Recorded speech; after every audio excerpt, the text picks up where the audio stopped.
माह मुकद्दस रमज़ान हो या ईद के मौके पर अपने दोस्त व अहबाब को तोहफा देना चाहते हैं, अल इमरान गिफ्ट बॉक्स सबसे सही इंतखाब होगा। खूबसूरत गिफ्ट बॉक्स जिसमें ट्रैवल जाए नमाज यानी प्रेयर मैट, 3 नमाज की टोपियाँ, बेहतरीन क्वालिटी की मिठाई, उम्दा किस्म का इत्र और अच्छी किस्म की तस्बीह के साथ ये गिफ्ट बॉक्स महज 700 रुपये में दिया जा रहा है।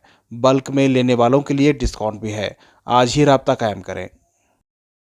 जय नमाज है, तस्बीह है, टोपी है, इतर है, मिठाई है, मिसवाक है, ये सारी चीज़ें इसके अंदर है। बहुत ही खूबसूरत बॉक्स बनाया आपने माशाल्लाह। ये सबसे पहले इसमें अंदर क्या है बता दीजिए ताकि नाजरीन को सब पता चले, और इसके पीछे क्या है। ये पूरे इसके कंटेंट्स हैं और हमारा फसाई लाइसेंस, फूड लाइसेंस, सारी HSN कोड्स वगैरह, एड्रेस, सारी चीज़ें हैं। तस्बीह है, मिठाई है, टोपी है, मिसवाक है, एक ट्रैवल जान नमाज है और इतर है, ये सारी चीज़ें हैं। तो बहुत ही खूबसूरत पैक आपने बनाया। इसकी कीमत क्या है? इसकी 699 रखे हैं हम लोग इसको। ये प्राइस इसका वेरी रीज़नेबल प्राइस। जब आप वो एक एक पीस टुकड़े टुकड़े करके लेने गए तो ये मैच ही नहीं हो सकता प्राइस। ये पैकिंग में हमने दिया है इसको, लो बजट बनाकर एक नई चीज़ बनाए हम लोग।